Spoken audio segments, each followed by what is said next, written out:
Israeli strikes on 4 oil storage depots and a refining facility in Tehran. Iran's Revolutionary Guard is sending radio transmissions to ships, warning them that, quote, no ship is allowed to pass the Strait of Hormuz. Oil prices have been on a roller coaster and remain quite a bit higher this morning. ሰላም ጤና ይስጥልን የሐሳብ ዴሊ ቤተሰቦቻችን በዛሬው ይዘንላችሁ የመጣ ነው ስለ መካከለኛው ምስራቅ ቀናትን ስለተሻገረው ጦርነት ነው። ይህ ጦርነት ዓለም አቀፍ ዱብዳ ሆኗል። አሁን ደግሞ ወደ ኢኮኖሚያዊ ቀውስነትም እየተሸጋገረ ነው። ይህና መሰል ጉዳዮችን የምንቃኝ ይሆናል። የመጀመሪያው በመካከለኛው ምስራቅ ጦርነት የተነሳ ዓለም ኢኮኖሚያዊ ውድቀትም ስብራትም እያጋጠመው ነው።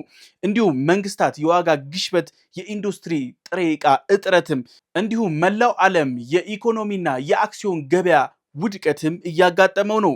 በዚህም ዶናልድ ጄ ትራምፕ እየተወቀሱም ጭምር ነው። ኢራን የነደፈችው የጦርነት ስልት ስኬታማ የሚባል ደረጃ ላይ ደርሷል። ኢራን አሜሪካንን አንበርክካታለች። እንዲሁም አስተላለፉም እየለየ መጥቷል። በአሁን ሰዓት ላይ አሜሪካ ጦርነቱን ወይንም ኢኮኖሚውን መምረጥ የግድ ይላታል። በዚህም ኢራን ስኬታማ የሚባል አካሄድ ሄዳለች። ዓለም የጦርነቱ ተጽዕኖ እየከበደው መጥቷል። የአክሲዮን ገበያዎች ጦርነቱ ክፉኛ ጎርቷቸዋል። በዚህም የተነሳ ጦርነቱ ማቆሚያው ስላልታወቀ እናም የአክሲዮን ገበያዎች ከሰዓት ወደ ሰዓት እያሽቆለቆሉ ይገኛሉ።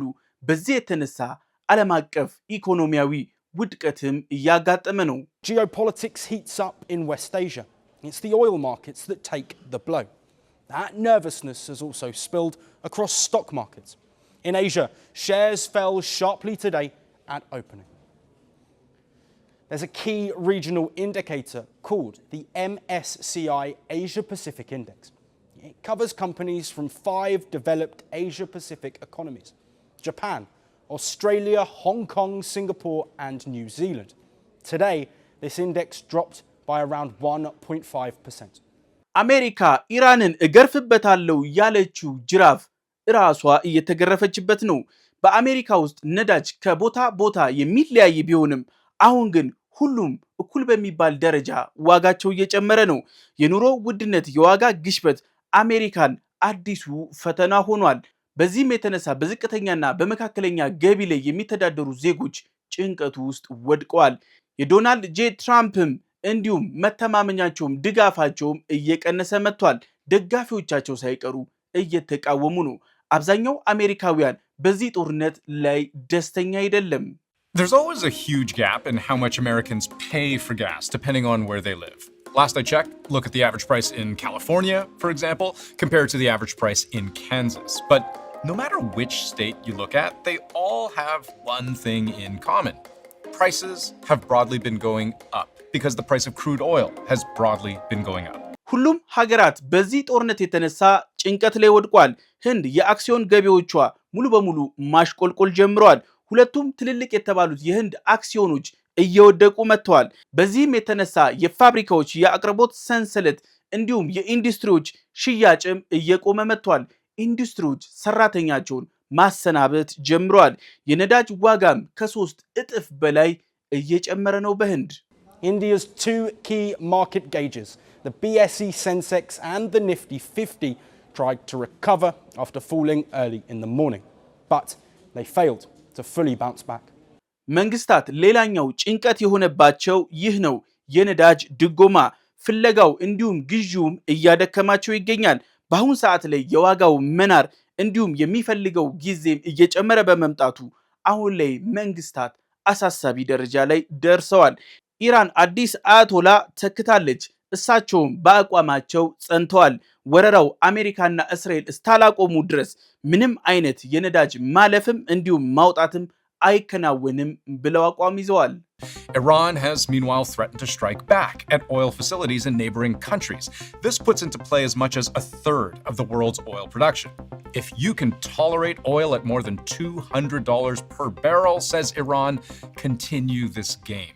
አምባገነኑ ዶናልድ ጄ ትራምፕ ጦርነቱ ለአጭር ጊዜ የሚቆይ ነው ብለዋል።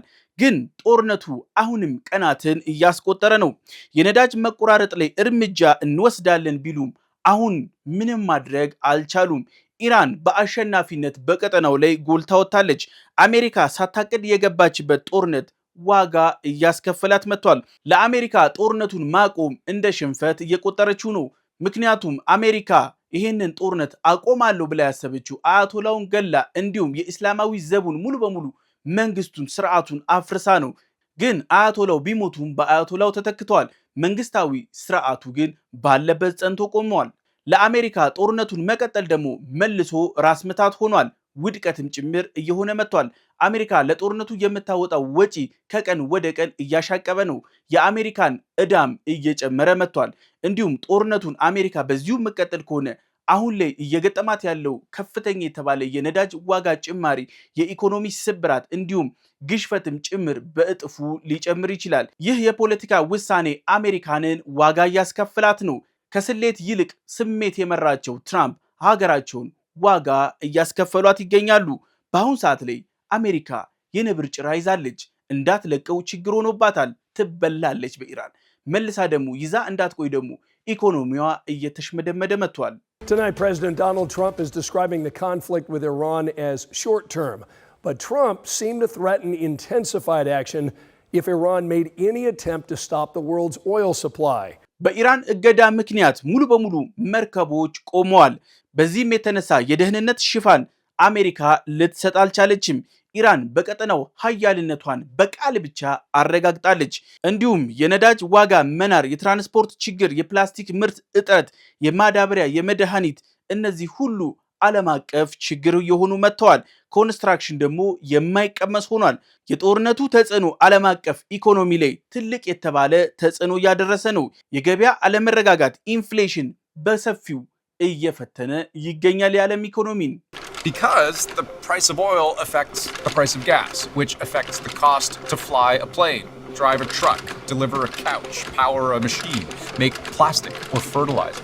There are people whose job it is to calculate how every single percentage point of sustained rise in oil prices results in what percentage of global inflation and what slowdown in global economic growth. But trying to predict that first number, where oil prices are headed next, አሜሪካ ዶናልድ ጄ ትራምፕ እንዳሉት ከሆነ ኢራን ውስጥ ያለውን ኃይል ሙሉ በሙሉ አውድመነዋል፣ አጥፍተነዋል። በኢራን የባህር ኃይል የሚባል ምንም ነገር የለም፣ እንዲሁም የአየር ኃይል የሚባልም ጭምር። ነገር ግን በተቃራኒው ነው እየታየ ያለው። ዶናልድ ጄ ትራምፕ ይህንን ቢሉ መሬት ላይ ያለው ሀቅ ግን በተቃራኒው ሆኗል። He says Iran's Navy and Air Force are gone. Their leaders have been wiped from the face of the earth. But check out this. Watch what happens to these deranged scumbags today. He also adds that these people have been killing people all over the world for 47 years, but now I am killing them. በዚህም የተነሳ ዶናልድ ጄ ትራምፕ አጥፍተናል ቢሉም ዓለም እየተቀበላቸው አይደለም። ዓለም እንዲህ እያለ ነው። ለምን ዶናልድ ጄ ትራምፕ የኢራንን እስላማዊ ዘብ ካሽመደመዱት ካጠፉት ለምን ሆርሙስን አይከፍቱትም? አቅሙ ካለ ማድረግ ነው። በዚህም የተነሳ የእስላማዊ ዘቡ አቅሙ ካላችሁ እለፉ ብሎ ተናግሯል። ትራምፕ እንዳሉት የኢራን እስላማዊ ዘቡን ካሽመደመዱት የአረብ ሀገራት የነዳጅ ፋብሪካቸው ሙሉ በሙሉ ስራ ቆሟል። ለምን አያስጀምሩትም? ይህ ግን ፍጹም የተሳሳተ ግምገማ ነው። ዶናልድ ጄ ትራምፕ ዋሽተዋል። ምክንያቱም የኢራን እስላማዊ ዘቡ በተባለው ልክ አልወደመም።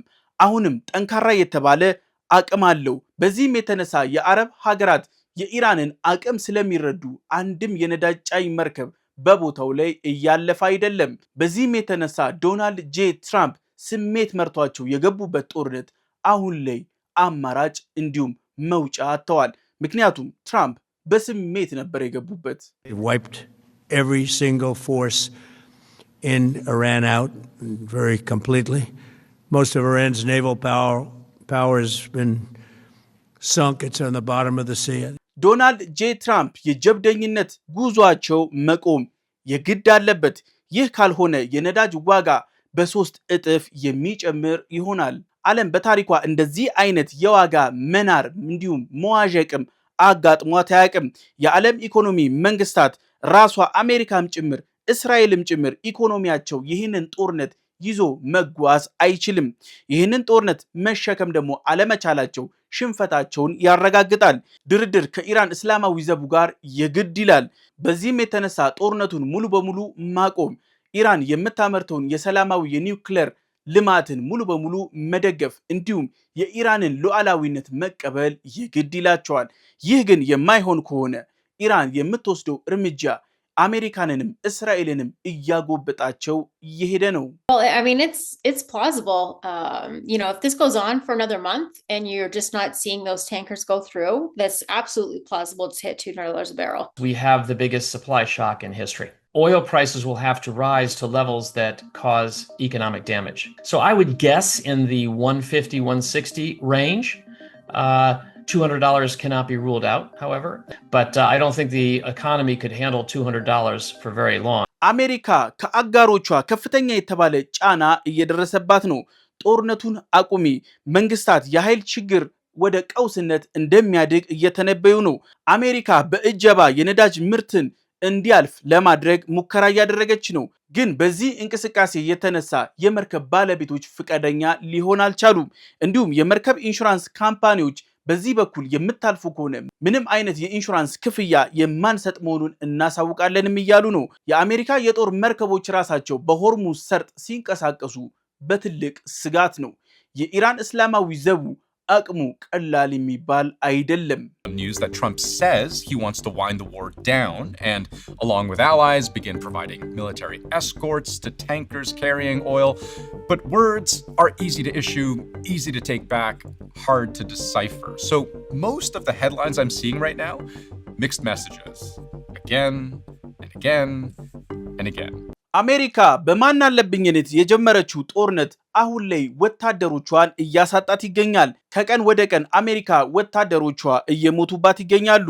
እንዲሁም ኢራን በቀጠናው ያሉ የነዳጅ ተቋማትን ሙሉ በሙሉ ኢላማ አድርጋለች።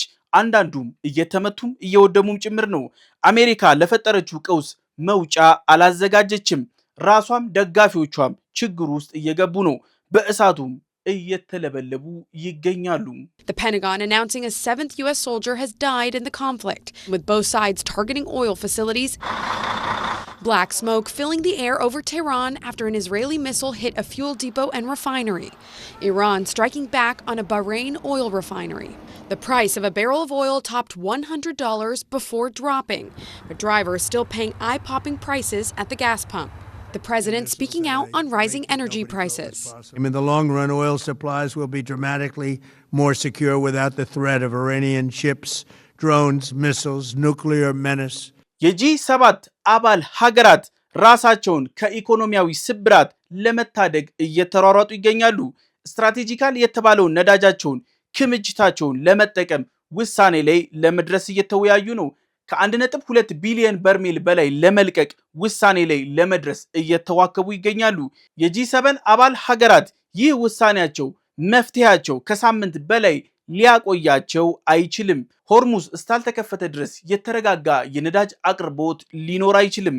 The 32 members of the International Energy Agency, of which all G7 countries are a part, they're estimated to hold just over 1.2 billion barrels of emergency oil in strategic reserves, plus another 600 million barrels of industry oil that private companies hold. ኢራን በቃል ብቻ ያስቆመችው ዓለም አቀፍ ነዳጅ ይህንን ይመስላል። ሳውዲ ከ267 ትሪሊየን በላይ ክምችት አላት።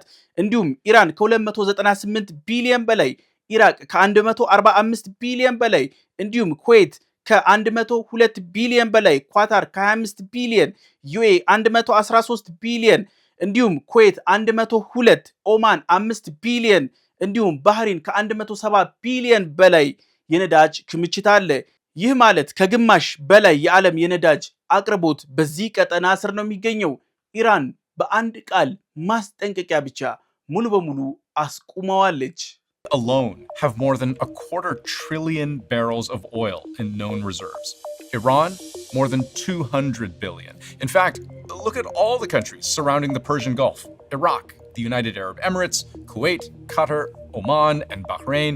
Together, they make up half of the world's known oil reserves. የትኛውም የአረብ ሀገራት ከአሜሪካ በላይ ኢራንን ይፈራሉ። ቃሏን የአሜሪካንን ሰምተው የሚንቀሳቀሱም ካለ ዋጋም ይከፍላሉ። የኢራን ቃል ግን ከሚሳኤሎቿም እየፈጠነ ሆኗል።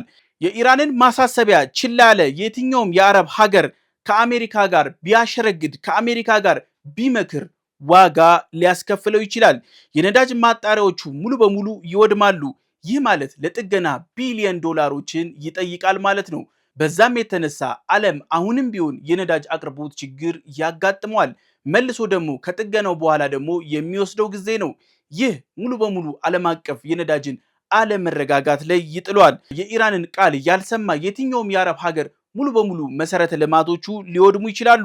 እንዲሁም የአረብ ሀገራት በአሁን ሰዓት ላይ የቱሪስት መዳረሻ ለመሆን እየሰሩ ይገኛሉ።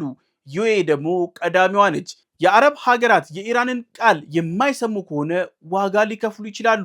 በአሁን ሰዓት ላይ ዩኤኢን ጨምሮ አብዛኛው የአረብ ሀገራት ወደ ቱሪዝም ሴክተር ላይ ትኩረታቸውን አዙረዋል። ቱሪዝም ደግሞ የተረጋጋ ሰላም ይፈልጋል። በየቀኑ የሚተኮስ ከሆነ በየቀኑ የሚፈነዳ ከሆነ ቱሪስቶች በቀጠናው ላይ የሚኖራቸው ቆይታ አጭር ይሆናል። እንዲሁም የመምጣት ፍላጎት ፍጹም ሊኖራቸው አይችልም። ይህም ትልቅ የተባለ ከነዳጅ ማጣሪያዎቹ ሪፋይነሪዎቹ ቀጥሎ እየደረሰ ያለ ውድመት ሆኗል። The bombings just make it a bigger concern and they heighten the risk that all of this could escalate yet further. If we see infrastructure knocked out by, for example, a drone or a ballistic missile, it can take months or even years in some cases to repair that piece of infrastructure. የኢራን ሚዲያዎች እንዳሉት ከሆነ አንድም መርከብ በሆርሙዝ ሰርጥ ላይ እንዳያልፍ ጥብቅ ማስጠንቀቂያ አስተላልፈዋል። በዚህም የተነሳ ሙሉ በሙሉ በሰርጡ ሊያልፉ የነበሩ መርከቦች ተመልሰው ወደ መጡበት ሄደዋል። በዚህም የኢራን እስላማዊ ዘቡ ማስጠንቀቂያ የተነሳ የአረብ ሀገራት ምርታቸውን ከግማሽ በታች ቀንሰውት ይገኛሉ። Iranian media reports that authorities have been ordered to set any ship trying to pass through on fire. All the oil and gas that has been produced in the region is not being supplied through. የአረብ ሀገራት በአሁን ሰዓት ላይ ነዳጅ ማውጣት ሙሉ በሙሉ እያቆሙ ነው። ምክንያቱ ደግሞ ስለማይሸጥ ነው። አብዛኞቹ ምርታቸውን ከግማሽ በታች እየቀነሱት ይገኛሉ። የዓለም የነዳጅ ፍላጎት ግን በእጥፉ እያደገ ይገኛል። ዶናልድ ጄ ትራምፕ በአሁን ሰዓት ላይ ቅዠት ይዟቸዋል። ይህ ያልተሰላ ጦርነት አሜሪካንና አጋሮቿን ዋጋ እያስከፈለ ነው። ግን ጦርነቱን የለኮሰችው እስራኤል በአሁን ሰዓት ላይ ሌላ ጦርነት ለኩሳለች በሊባኖስ። ውድመቱ ትልቅ የሚባል ነው። ከ400,000 ሰው በላይ እየተሰደደ ይገኛል። እንዲሁም የእስራኤል እግረኛ ጦርም ቦታዎችን እየተቆጣጠረ ነው። የሞቱት ከ400 በላይ ይሆናሉ ተብሎ ይጠበቃል። To cut production, they're having to shut down oil fields because what good does it do to pump oil when you have no way of selling it? የጂ7 የፋይናንስ ሚኒስቴሮች አስቸኳይ የተባለ ስብሰባ አድርገዋል።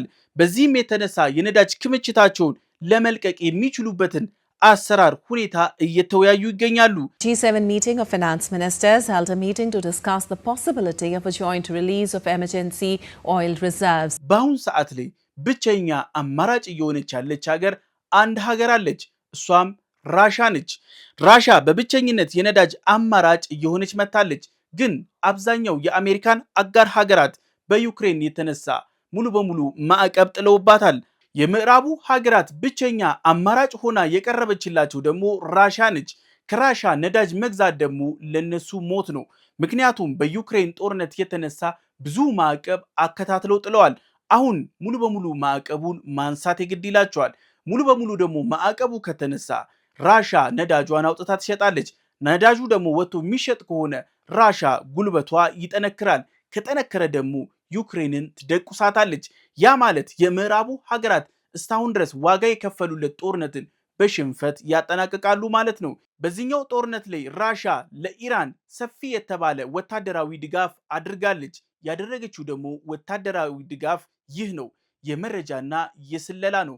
ሁሉንም የአሜሪካንን የእስራኤልን የጦር ቤዞች እንዲሁም ጥቅማቸው ያሉበትን ቦታ አሳልፋ የሰጠችው ራሻ ነች። በዚህም የተነሳ የኢራን እስላማዊ ዘቡ ውጤታማ የተባለ ማጥቃት አድርሷል። አሜሪካ በዘመኗ አይታው የማታውቀውን ሙሉ በሙሉ በቀጠናው ላይ ያሉ ካምፖቿ ውድመትን አስተናግደዋል። እንዲሁም ሰፊ የተባለ ኢኮኖሚያዊም ወታደራዊም ውድመት እየደረሰባቸው ይገኛል።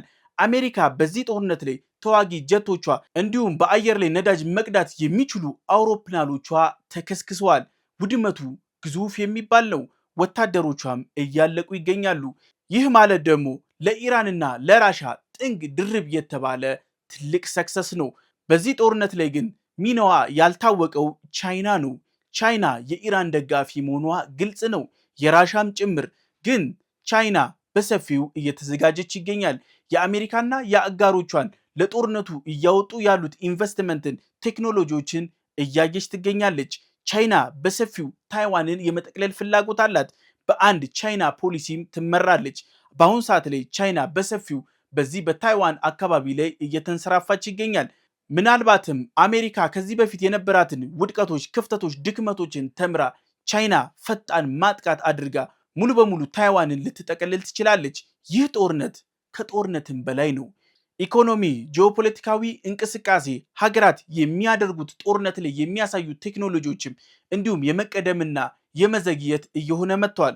በዚህ ሰዓት ላይ ይህ ጦርነት እየተከናወነ ይገኛል። የሀሳብ ዴይሊ ቤተሰቦቻችን የዛሬው ይህን ይመስል ነበር። በቀጣይ በሌላ አጀንዳ እስከምንገናኝ ሰላም ሁኑ።